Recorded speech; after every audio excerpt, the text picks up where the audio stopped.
Hi, everyone. Welcome to Big Tent USA. My name is Kitty Douglas, and I am president of Big Tent. We are steadfast in our commitment to defending our democratic values, the Constitution, and the rule of law.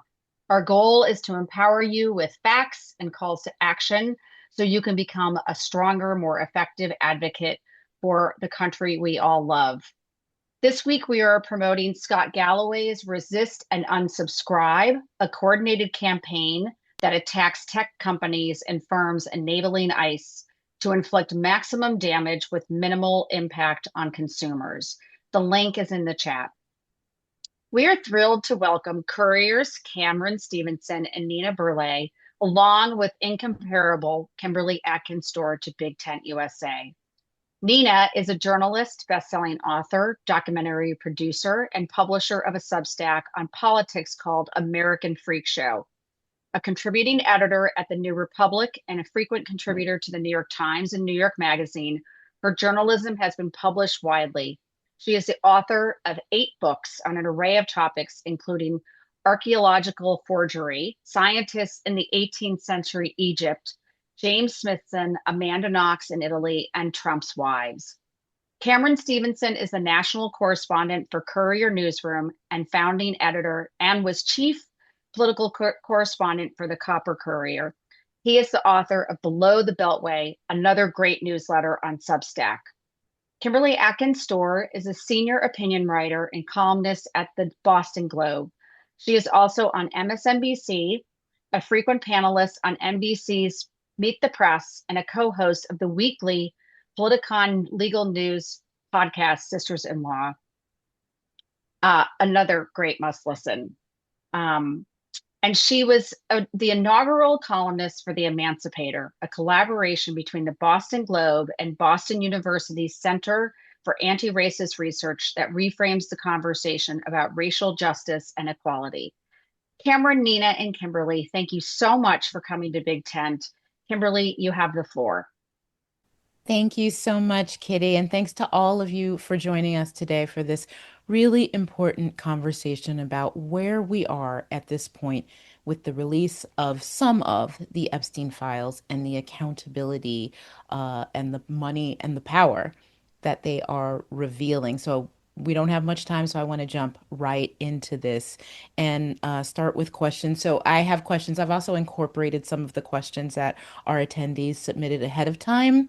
We think alike, so I've incorporated some of them, but we will turn to questions for the second half of this discussion, as Kitty said. So, Cam, given the news today, the very topical news about the arrest of Andrew Mountbatten Windsor in the UK, along with news about resignations and others being charged in the UK, in France, in Norway, it seems that the accountability that is coming out of the information that we've seen in recent weeks from the Epstein files release is happening in other countries at a greater speed than it is happening here in the United States, where it's landed in large part with not much more than a whimper.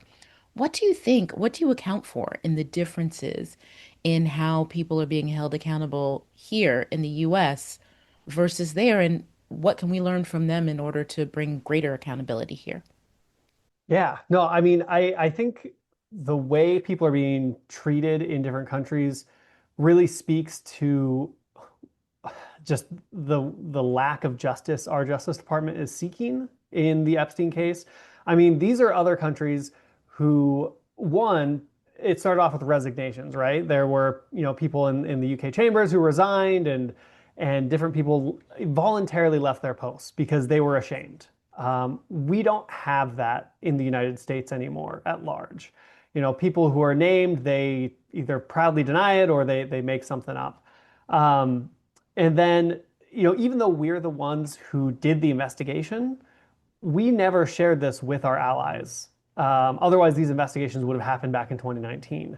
We kept it to ourselves. We hid it. Under the first Trump administration, they ended the criminal case. And then when he came back, he finished the job by closing the investigation completely.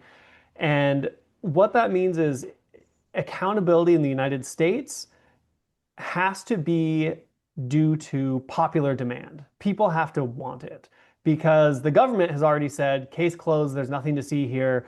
There were 2 criminals involved in this operation where thousands of people were abused and billions of dollars were spent. The only 2 people that the United States found were Ghislaine Maxwell, Jeffrey Epstein, and our government washed their hands of it. So it's really dependent on the people to take that power back and demand that something be done. There are members of Congress who want that change. It's just that the person who runs the country is also the person who is in almost every page of those files, and he has no interest in accountability. Nina, I want you also to weigh in on this. I mean, we have seen members of the members of Congress holding hearings, bringing in some people for questioning. And the Epstein files has been one of the rare places of bipartisan cooperation, seeking the full release of the file and greater transparency from the Justice Department. Do you see that as one of the avenues where greater accountability can be had? Sure, absolutely. I mean, I agree with Cam that that there has to be an outcry and a push for this. But I don't really agree that the American people are the ones who are going to be able to pull this off. Look, you're in Washington. They hoisted Trump's mugshot, giant banner of Trump's mugshot onto the Justice Department building today. I mean, if that doesn't tell you where we're at, I don't know what does. But if you go back to Watergate, what enabled this country to boot out that corrupt regime? It was that his own party was on the committee and they made it happen. So it's up to the House. They are our representatives, and the Republicans in the House have got to step up. And you see them doing it a little bit. You see, surprisingly, Nancy Mace, our heroine, Marjorie Taylor Greene, sadly, on her way out after finally seeing the light, right, about Trump. So, but still, there some of these women stepping up a little bit, men, Massey, and there just have to be more. There needs to be a critical mass of Republicans ready to stand up to their mob boss. Yeah. So, Nina, one thing that your reporting has really helped crystallize for me is the fact that this is not just a case. I mean, it would be bad enough if this were just a case about a massive trafficking operation of women and children, countless, who knows how many hundreds, if not more, survivors and people who did not survive this abuse and this crime. That would be bad enough. But the Epstein files have revealed so much more. It's about money, it's about power. And Jeffrey Epstein was at the center of it. You had some of the most powerful people in the world seeking him out, not just to go to his island of horrible things, but also to connect him with other powerful people. Can you help us sort of contextualize that? Because I don't think that Americans really appreciate that aspect of it. Yeah, well, I can help you up to a point. I can't explain how after he gets out of, the whatever sleepover camp that the Palm Beach slap on the wrist was, his, sleeping in jail and then going back home during the day to carry on with the sex massages and so on. He was a sex offender after that. He was a felon. And what we see in these records is that after that, after 2008 and 2009, his influence and his network is like on steroids. It's exploding. And suddenly he's got, MBS on speed dial. And, the sheikhs all over the Middle East are his buddies. He's pals with these Norwegian diplomats who are running the Oslo Accords. He was pals with the Norwegian former Prime Minister Jagland, spent 3 nights at his Paris pad during Fashion Week, which we know was Jeffrey Epstein's hunting season. And so and then within this country, mind-boggling levels of influence and access. Well, we found out that he, in the paper, in these documents, we can see that he rented his jet to the State Department. This is the Lolita Express, his 727. The State Department in April of 2011, a few months after Benghazi. We know that Hillary Clinton wants this revolution in Libya, but they use his plane to fly State Department people into Libya in April of that year. He's pals with the deputy director of the deputy secretary of state Bill Burns, who ended up becoming the CIA director under Biden. He's got Bill Burns on speed dial. He's having personal meetings with Bill Burns, the deputy secretary of state from 2011 to 2014, who was previously the ambassador to Russia. The networking capacity of this man with world leaders was so great that even he was so mobbed up with the head of Davos, the Norwegian director of the what's it called, the World Economic Forum, that he was having this, he was having that director over for dinner on the same day that he was moving. You can see on the scheduling emails that he's moving girls in from, Finnair flight 16 is, coming in with a girl from Siberia, and she's got to go to Frederick Fakai to get her hair done. And that night he's got the Davos director having dinner with him in his mansion where these girls are being moved in and out. And he's so connected to the Davos system that Larry Summers went through him to get an invitation to Davos in 2019. After he's dead, Larry Summers, Epstein dies in 2019, and in the winter of 2020, Larry Summers is at Davos giving a speech about globalization and so on. But wow. His invitation was due to him begging Epstein to get him in there.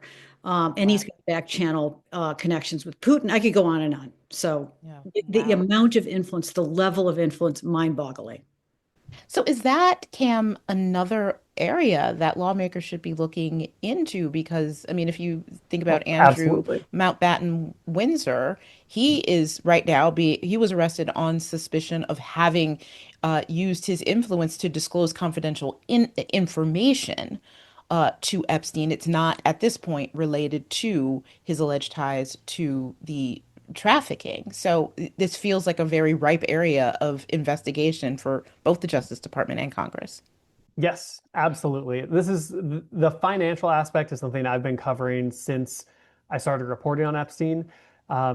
Sexual abuse and the allegations that are in these emails and the files and the back and forth that these wealthy elites have, those are hard to prove in court. But what you can prove is what Andrew is going to be on trial for, which is a paper trail, financial transactions. I was speaking with Representative Yasmin Ansari. She was in a deposition with Les Wexner yesterday. Les Wexner, he is the billionaire who bankrolled Epstein. He was in charge of the Limited, Victoria's Secret, all of that. And Les Wexner gave him a ton of money. By their accounts, about $1 billion. And what Congress is trying to get right now is the financial records to tie Epstein to Wexner, and then it can go to other, wealthy billionaires like Leon Black.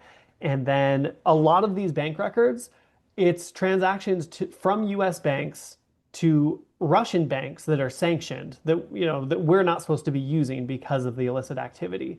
It goes through Swiss accounts or whatever. And then it goes to Eastern European countries where he trafficked girls from. And so gaining access to these documents, which again, the Trump administration has, the US Treasury has all of these things.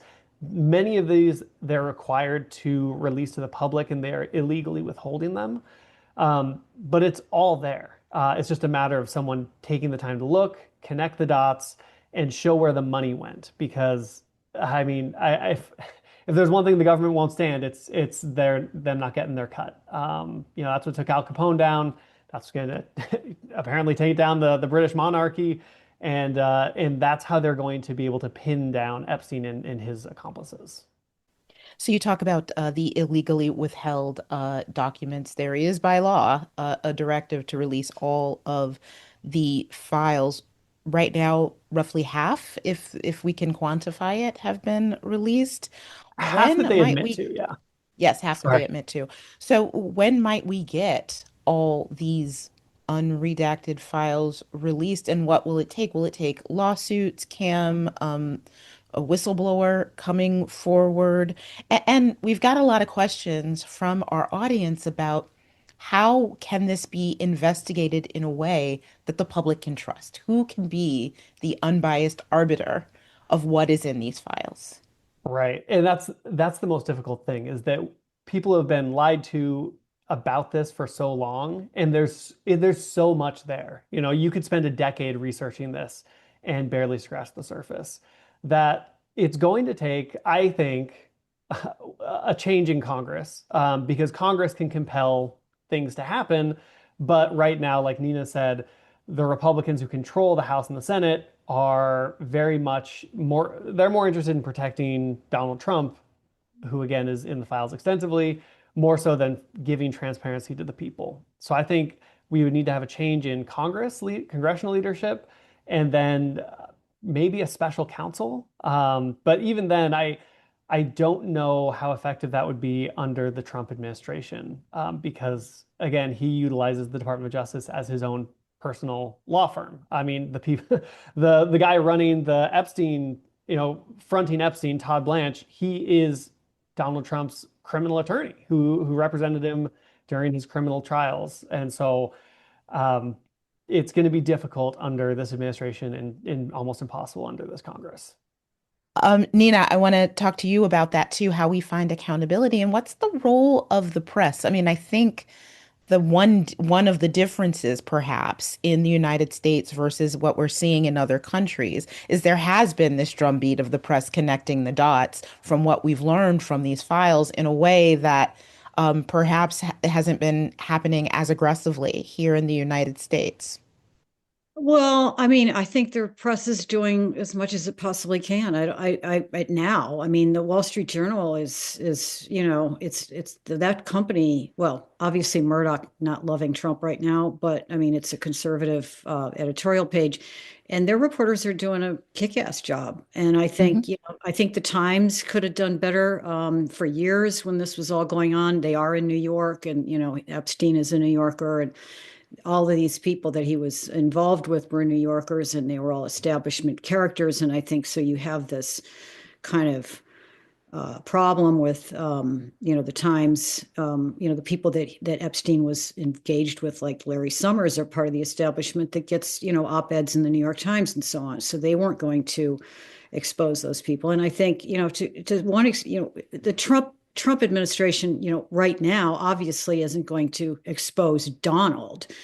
But to their credit, and I think, I've said this a couple of times in the last few days, I think look, take the long view. In 20 years, this period, assuming that we're not all, we've all stopped reading and just creating electricity for the data centers and going to working at hospitals because nobody reads anymore, assuming that we still have historians, they're going to look at this time as a fulcrum and kind of like maybe the Church Committee with the CIA. Things are being exposed here. And the Trump administration will get credit for this. They are not, because they were forced, they're back to the wall. They had to do this. But as somebody put into the chat here, Merrick Garland and Biden didn't dump this stuff on the public, and neither did they act on it. They sat on it, and so what's happened here is, of course, we know why they're releasing it. They're releasing it because they used this conspiracy theory about pedo elites. That was the shorthand, and they were, assumed to be Hillary Clinton eating babies and John Podesta, going to satanic meetings and so on. Yes. They used that conspiracy theory to juice their political movement. And then, oops, they were forced by that movement to expose this. And now, you see it coming out. So is there going to be accountability? I mean, we're talking about accountability for the public now, not just the victims. I think, eventually, yes, or as we're going along, look, how Lutnick is exposed now. I mean, maybe they'll keep him on in the cabinet, but I mean, that guy, they're accidentally exposing people, or maybe they decided Lutnick is dispensable, but will erase all of the Donald mentions in these files, which we know, and we reported this week that they are taking out mentions of Donald. Yeah.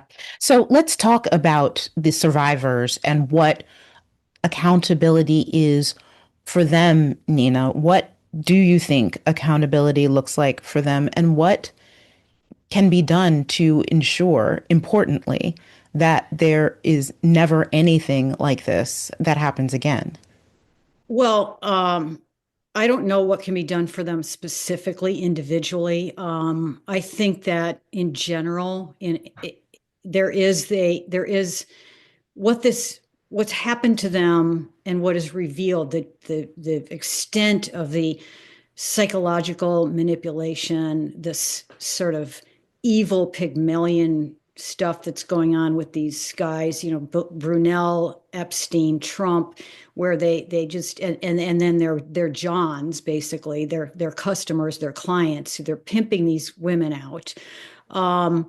What this shows us is that during the last 20 or 30 or 40 years of women really, getting into law schools and filling law firms and getting into corporations and all of these advances that women have made in politics, and the numbers that are growing, and the some increases in self-reliance and autonomy and so on.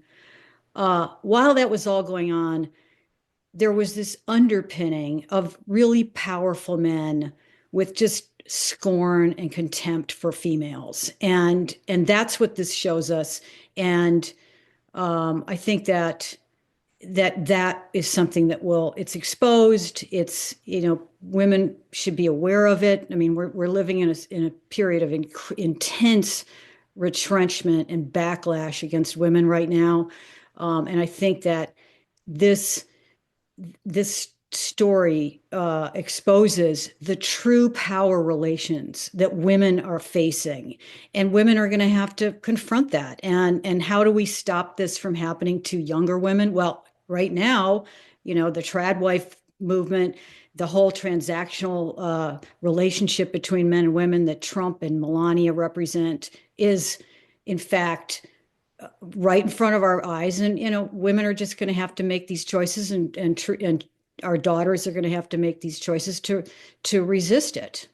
Yeah. I find it really interesting on that point about how this administration is treating and sort of framing women is fascinating, given that a lot of the policies, including what is going on behind the release or the not release of these files, are being driven by men, people in the White House, but women are the face of it. You have women who are the face of at DHS, at DOJ, while at the same time, these policies that are subjugating the rights of women are taking place. I think it's quite a bit of a kabuki theater there. So, Camaron, before we get to Q&A, I want to ask you and Nina, why does it seem that accountability has taken so long? The first time Jeffrey Epstein was charged for trafficking women was 20 years ago. It has taken 20 years and a drumbeat from across the ideological spectrum demanding the release of these documents to get to where we even are today, where some people, maybe not in America, but in other parts of the world, are finally being held accountable. Why did that take so long? And I'm asking that so what we can figure out what we can learn to ensure that we don't have to wait 20 more years if this happens again. Yeah, I think a lot of it goes back to what Nina was just talking about. We live in a very misogynistic patriarchy where women aren't believed. Men are given the benefit of the doubt.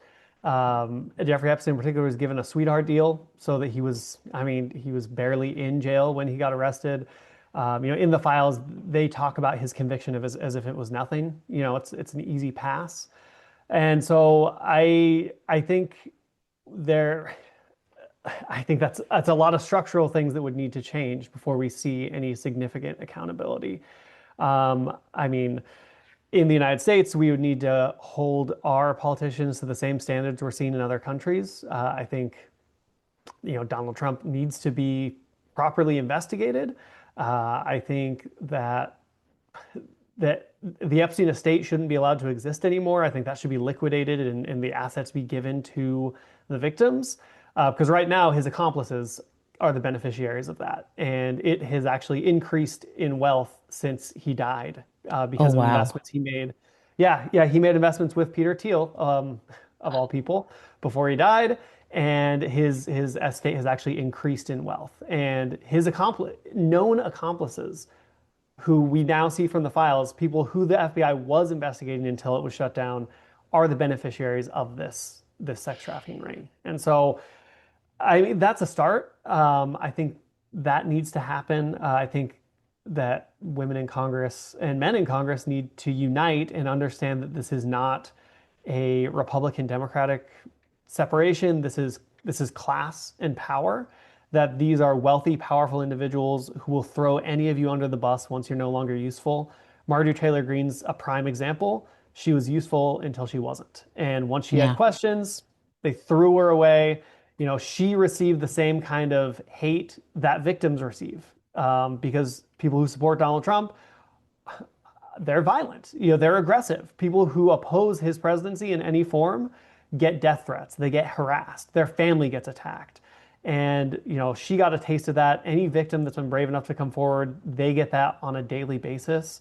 And as we allow that to happen, that's, that the accountability that we're seeing now just isn't going to cut it. Yeah. Nina? Well, I agree with Cam about the liquidation. I hadn't thought about that. Obviously, Indike and Khan still making money. Indike, in fact, in a law firm with Tim Parlator, who is Hegseth's #1 advisor. It's incredible how these people are all hooked up together. But yeah, I mean, why did it take so long? Again, I'll just go back to many of them didn't see anything wrong with treating women the way he was treating them. It's the foul underpinning of our society. And I call it Epsteinism. I'm going to start calling it Epsteinism. It's the inability to women as fully human. And I did see a note here that somebody said, stop calling them women. No, I won't stop calling them women. A lot of them, most of them were over 18, these trafficked women. Yes, Epstein had the sick kink of wanting teenagers and young teenagers, but most of these trafficked women, the vast majority of them, these people he's bringing in from Europe, they're over 18. Is there some kind of line between a 16-year-old female and an 18-year-old female where all of a sudden when you're 18, you're not able to be victimized by the kind of manipulation that this guy was exercising on them? No, they're women, and this is an anti-female underpinning to the whole system that I think is the big problem. That's the reason that the accountability took so long. They're not believed because they're not looked at as fully human by the police, by the FBI, and by the men who were engaged in this. And to that point, even those who spoke out, who were brave enough to speak out, many of them did so when they were women. And, today I've been thinking a lot about Virginia Giuffre, who very bravely spoke about the former prince, and she did not get to see this day when accountability seems to at least start to come for him. So I'm going to turn it back over to Kitty so that we can get to some of the questions from our attendees. Thank you so much. This has been really depressing and interesting, and we needed to hear this from the three of you. In the United States and what we're seeing and what we saw in the last week, two things that really struck me just sort of tracking the news was the fact that you had, congressional reps going into the room the FBI had set up where people could see the full file or the unredacted files, and coming out and really seeming to be, like they'd been hit by a truck from what they had been reading. Lauren Boebert, never been a fan, to be perfectly honest. She was very clear that, Ghislaine Maxwell should not be in the prison she currently is and should never be released. Ted Lieu has said that Trump is all over this. So I'd love to get each one of you to sort of chime in on, what you have taken away from hearing from folks about that experience. If there's lessons, if there's things that we can learn from what you were hearing from people in Congress about that. And I'll let you, Kim, why don't you start us off? Yeah, well, I think first and foremost, what we're seeing from the redactions or the unredacted sections that the members of Congress are talking about is that they are redacting things that shouldn't be taken out. They are still even the things that they publish and say this is what the public needs to see. There are thousands, hundreds of thousands of redactions of accomplices, of clients.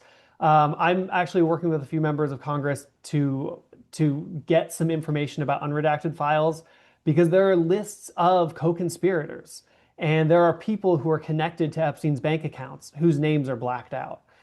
They shouldn't be. And these, again, are more than just salacious emails.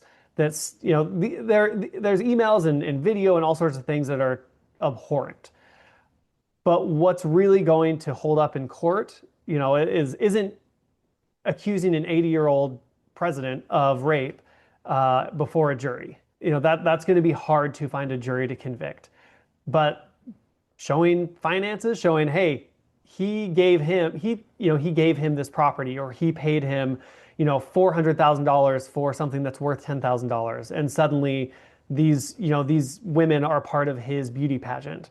That's something where you can create plausibility and you can create a narrative and motive for crime. And so that's what I think is the most blatant, is that there are important things being hidden. And like Nina said earlier, once they find out something was released that they don't want the public to know, they just take it away. Because they are very, they're not really good at this, but they're very upfront about what they want to hide. And can I just make a point that it's compounded by the fact that the DOJ has, as was said, okay, this is it. Our work is done here. It would be one thing if there were these redactions, but that there are prosecutors or the FBI investigating what that redacted information is. And you can say, okay, we didn't want to just put this out here before we knew that it was verified, that, there's unverified things that are in this, that we could actually make this case. But the fact that that's not happening at all is what compounds this idea. I think the public could get behind, hey, let's not name everybody in this before we know they've committed a crime. They can't get behind just protecting them, and we never know. Yeah, and them saying, no matter what you report, we've already looked into it and we're not going to investigate. It's absurd. Yeah. Cam put together an incredible searchable database. So if you want it, he took the first, every time documents get dumped, he organizes it in a way that makes a lot more sense. I think you've heard from our guests tonight that when the DOJ dumps these files, it's just a scattershot, and everyone has to go in and really do the research. So Cam has started this database to help people be able to find the facts that they're looking for much easier. So I wanted to move to another scene that we saw last week, which was Pam Bondi testifying in front of Congress and the performance that she put in. And I just, obviously people have been talking about this, but I wanted to get from the three of you what your takeaways were that maybe those of us who just watched like the clips on Instagram missed. So Nina, why don't you start? Well, I mean, obviously it was a spectacle of, I guess, somebody losing her mind. I mean, she's just unhinged and so rude. And the spectacle of the top law enforcement official in this country calling a congressman by his last name and shouting them down, and it's just obscene. I mean, I don't know what else you can say about it. It's on brand with what they're up to there. which is bullying and profanity and lowering the discourse, the political discourse that, you know, Trump came on the scene and started, and they're racing to the bottom. I honestly don't think there's a bottom floor with these people. Yeah. Kim, what'd you see when Pam Bondi was not testifying, but throwing her fits? You know, I think the thing that stuck with me the most, that when given an opportunity to show some humanity for the survivors who were in that room, she didn't just miss that opportunity, decline to take that opportunity. Her smug dismissal of it, she seemed quite proud of. And that says a lot about when the chief DOJ law enforcement official has absolutely no visible humanity toward people who had their lives ruined. How can I trust that even if there were investigations into this, that they would be done so with the care and the sense of justice they deserve? So I thought that in itself, even aside from the other performance, was honestly disqualifying for her to be Attorney General. Yeah.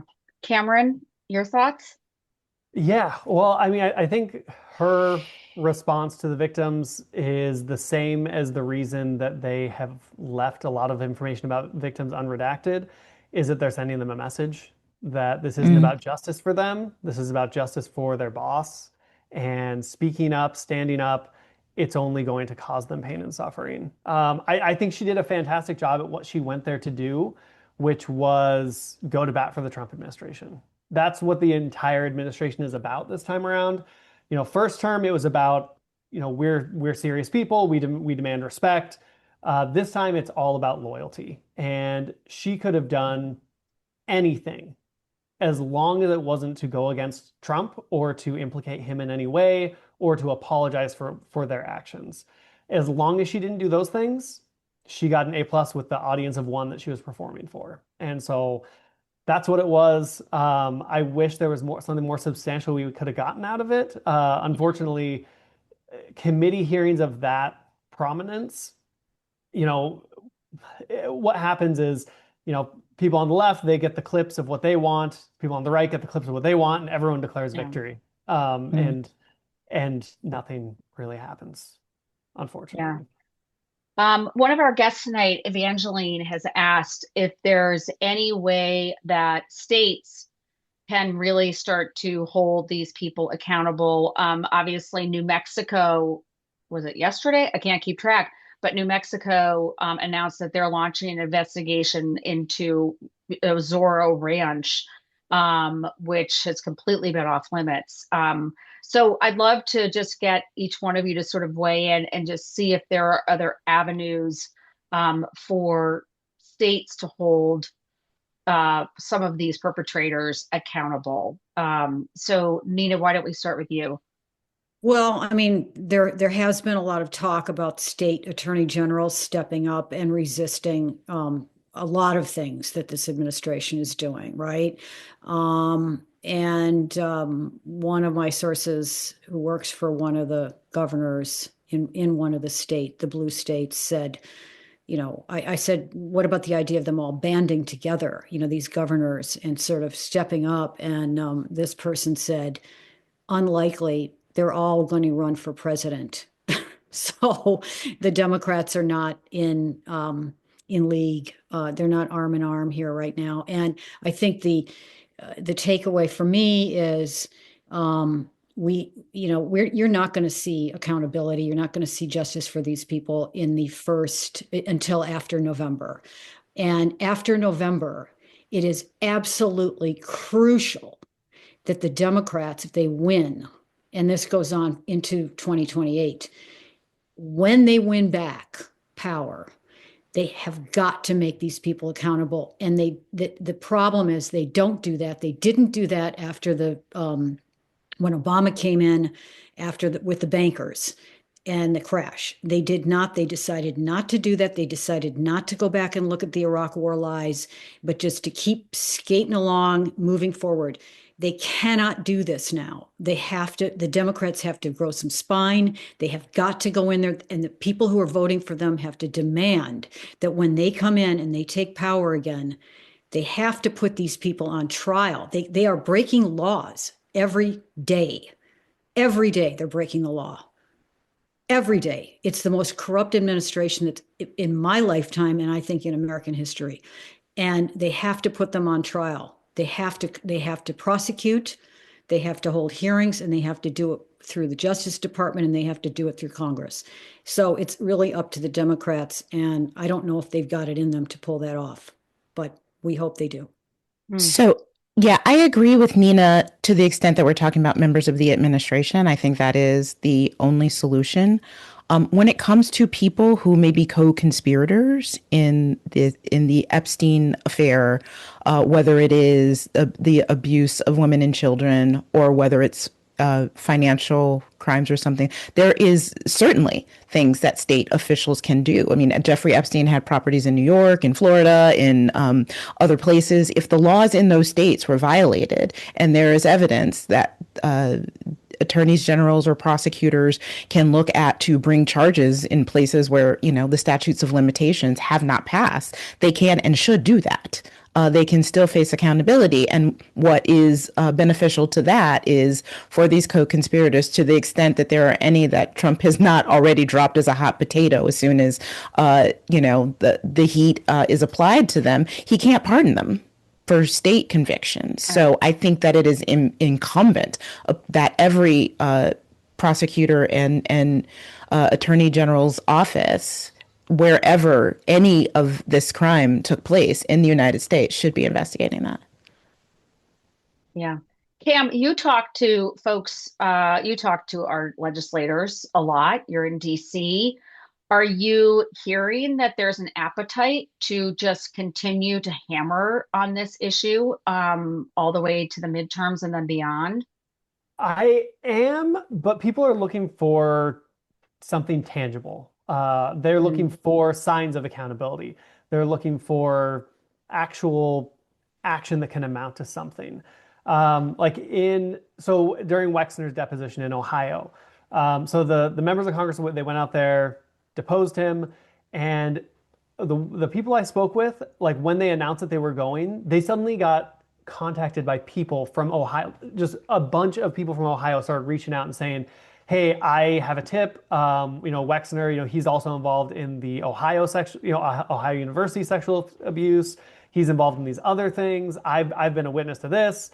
And so people are starting to come forward with stories, and that can amount to something. And so I think, whereas, on the flip side, there's going to be, the deposition or the hearing with the Clintons. And that is going to be a circus. And that is going to be purposefully a circus to make people cynical and to get people to tune out. And so I think members of Congress, as long as they keep hearing about it, and this might tie into the last question, which is what people can do.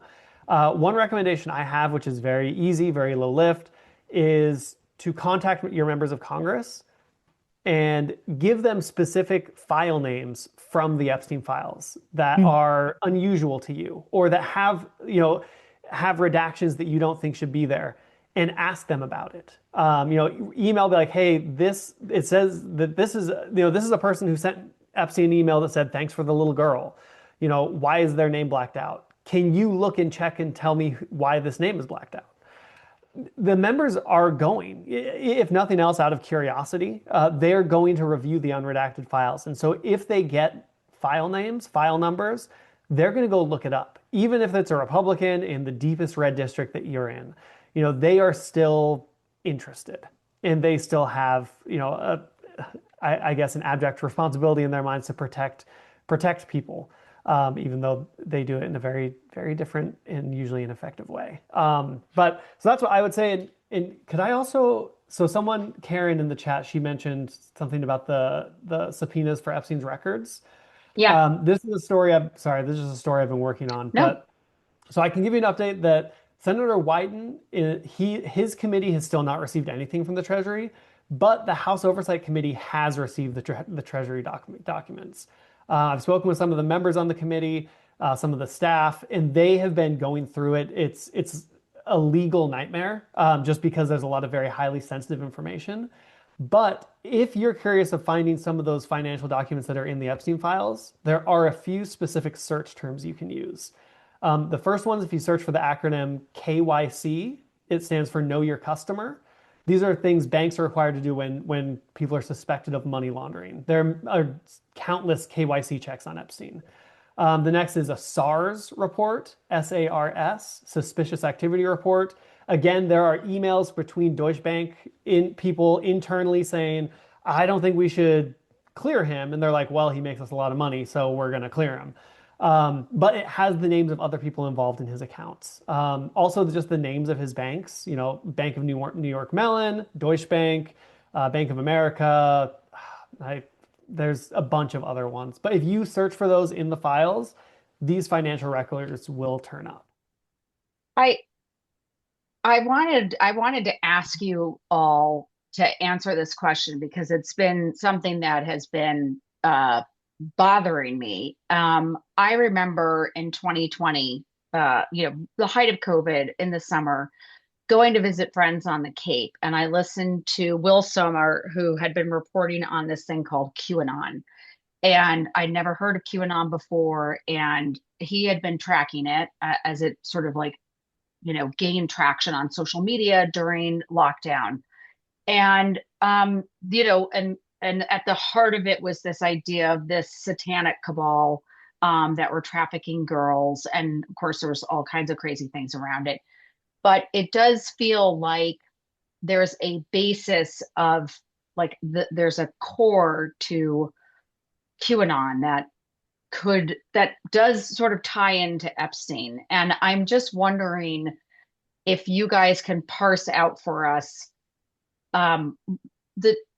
how we sort of break out the crazy conspiracy theories that we all like, Pizzagate and all these crazy things, and the Clintons drank children's blood, with what we are learning about the world that Jeffrey Epstein created and fomented, and just the fact that so many men were participating in it. I know it's a lot, but it does something. It's something that I continue to go back to. Is this just feeds the conspiracy? This just continues to elevate this very, very potent identity for a lot of people, a lot of Americans. So it's a lot to think about, and I don't know who wants to take it first, but well, I'll Nina, take great. I'll take that because I talked about that already a little bit. I think about it all the time. I too remember the rise of that conspiracy theory like everyone else, and I was at the time writing about Trump and his women and his pageants and the treatment of women and the cabal that he belonged to in New York. And it was clear then that there was something very strange going on, because they were able to take what actually was happening behind the scenes with these people and literally flipping it onto Hillary Clinton and John Podesta. Now, there's Russian influence going on there. There's, to me, the QAnon, the kernel of QAnon has been investigated, and they've found, these two guys who were like in the Philippines who were doing these things on 4chan, and then somehow and Mike Flynn was involved, and it looks like a psyop. You see Epstein kind of talking about it, and Bannon talking about it. It's a psyop. It seemed to me that it starts off as a psyop, and they just caught these, they gulled people who were, it has a lot to do with the Christian, white Christian evangelicals in this country and their weird obsessions. And they fed into that. But it's always been absolutely mind-boggling to think about the fact that they were able to take this person, Donald Trump, who was a predator and now a convicted predator of women, and known to be a predator of women, and known to be an abuser of women, and turn him into the the savior who was put on this planet by God to rescue little children from satanic child blood sucking liberals. It's incredible that they were able to pull that off. People have written about it. I think there's a guy named Jim Stewartson who studies this stuff. He's online. You can follow him on Twitter. He's done a lot of research into this. And I think you just have to look at the things that happened in Russia. Read a book called The Wizard of the Kremlin. They pulled off in Russia, they pull off these outrageous kind of mind games, mass mind games. And I think that's what this was. And I think that, you're looking at now what's happening is with these files coming out, the FBI has to field all allegations. So there's a lot of material in these files where somebody crazy has called in and said, "Oh, I saw Donald Trump, raping babies and on a yacht in Lake Michigan, throwing a baby overboard." And there's a lot of this stuff. There's enough of it in there that the DIY investigators, which again, that has to do with the whole Pizzagate thing. There are all these people who can now look at stuff and sort of don't really know what they're talking about, but get into this mainstream and talk about it. You see that satanic panic stuff rising up again. You can see it on Substack. You can see people it's starting to bubble up. You see the word. Jeffrey Epstein used the word pizza often, and pizza is code for little girl. And, all of this sort of, so anyway, that's my explanation, my take on it. Yeah. Kimberly or Camaron, who would like to go next on this journey? I mean, I have not done the kind of deep reporting that Nina has done. I think all I can say is it makes it even more important that we actually have people going through these actual real files that we have to look to see if there is evidence of actual crimes, and having those be charged and having those be put before judges and juries.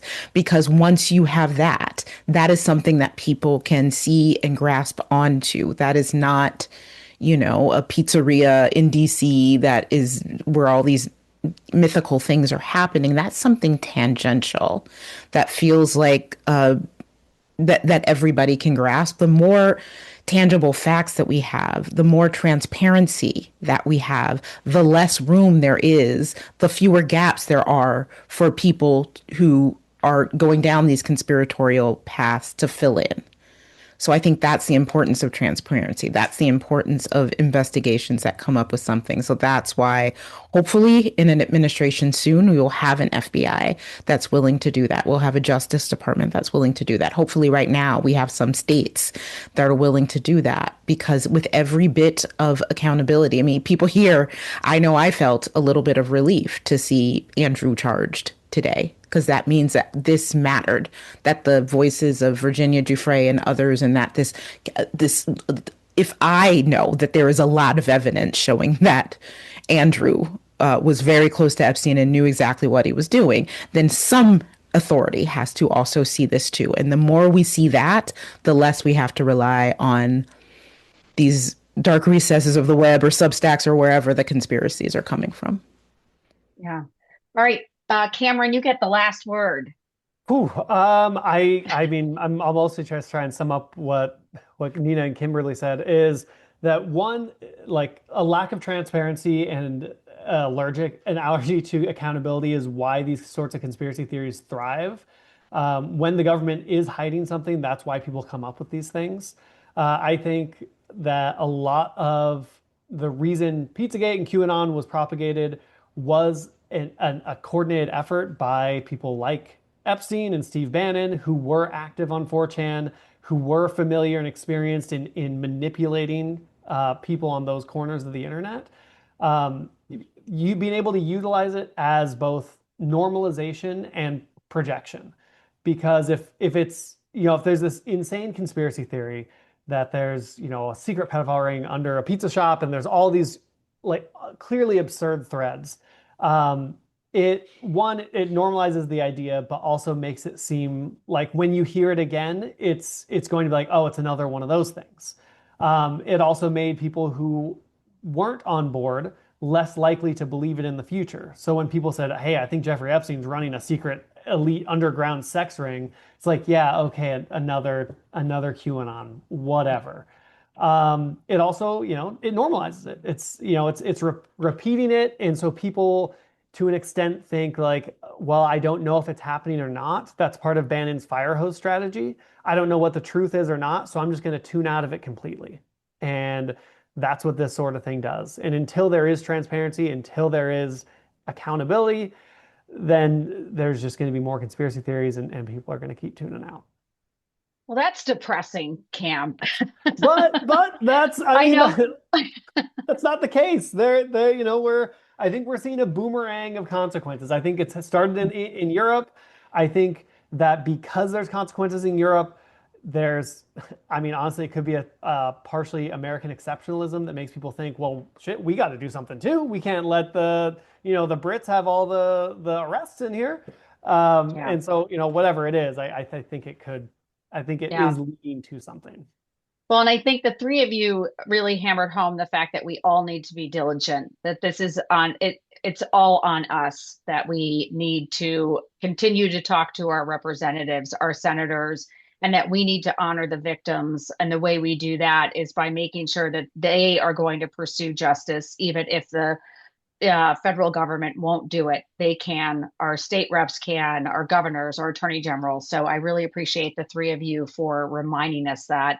And I just want to remind everyone to check out Nina's excellent Substack, American Freakshow, Cam's excellent Substack, Below the Beltway, and Kimberly's newsletter, The Gavel. All the links will be there. Thanks so much, everyone, for coming to Big Tent tonight. We'll see you very soon. And Kimberly, Nina, and Camaron, take care. Keep doing the good work that you're doing. Good night, everybody.